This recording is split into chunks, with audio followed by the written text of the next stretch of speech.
HeLa cells have been around for decades, and knowledge about their existence is common. Not as well known to the public is the string of ethical oversights and mishaps that these cells were a part of. Before we get started, I just wanted to give a quick overview of how this presentation is going to be laid out. So to start, I'll be providing some background on the HeLa case, and then from there we'll be discussing a few of the ethical oversights that took place. Starting with informed consent, then moving into returning research results, and finally privacy and confidentiality.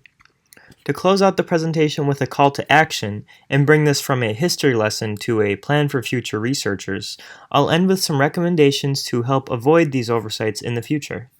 Thanks for listening to this presentation, and without further ado, let's take a look at the HeLa case. In the early 1950s, researcher George Guy collected a cell sample from a tumor which had formed in the cervix of Henrietta Lacks, a patient at Johns Hopkins who died of cancer not long afterwards.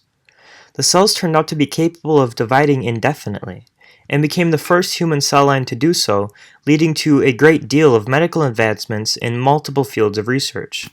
However, Henrietta was never informed of the cell sample taken, and her family only found out through public knowledge on the matter years later. Several of her family members were eventually contacted to collect blood sampled in the quest to code the genes of HeLa cells, and multiple ethical oversights once again occurred. Informed consent is a pillar of research ethics, useful primarily for protecting the participants' autonomy and safety, although they can also serve to relieve some legal responsibility from researchers. Barrett et al. Describe informed consent as an active agreement made by someone with the capacity to understand, on the basis of relevant information, and in the absence of pressure or coercion.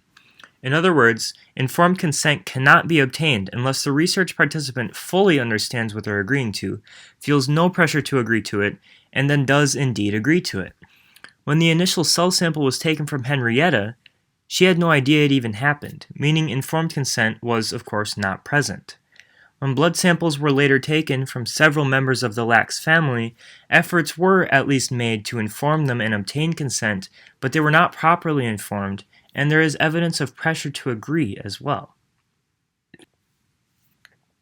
Another important ethical consideration is the need to return the results of research to the research participants. This keeps participants informed of their contributions to the research and also lets them know whether research is going according to plan. I previously mentioned that Henrietta was never informed of the initial cell sample, but perhaps even worse is that she died before ever hearing anything about HeLa cells. In fact, she probably died without ever hearing the word HeLa. When her family members later gave blood samples, albeit not for the reasons they thought they were doing so, they went on to wait ages for the results of their blood donation, and they were met with silence and uncertainty. Privacy is a major ethical consideration, particularly for reasons of beneficence and autonomy for the participant. Any breach of confidentiality poses risks to the participant identified, such as a revealed genetic predisposition to certain health issues resulting in insurance companies raising prices. Henrietta's anonymity was actually protected for years, but this could have been for the protection of Guy and his team, so their ethical oversights were left undetected. Eventually, the identity of the HeLa cell's original body was made publicly known.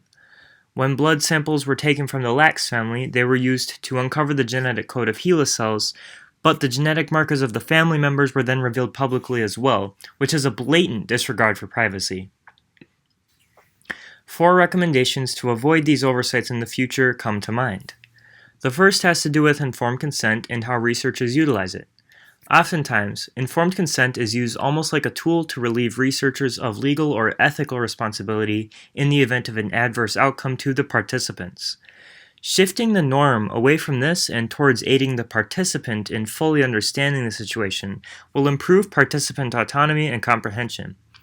Another noteworthy revision to informed consent procedures would be to always set aside part of the informed consent process specifically for discussion about dissemination of research results, especially when participants are considered vulnerable.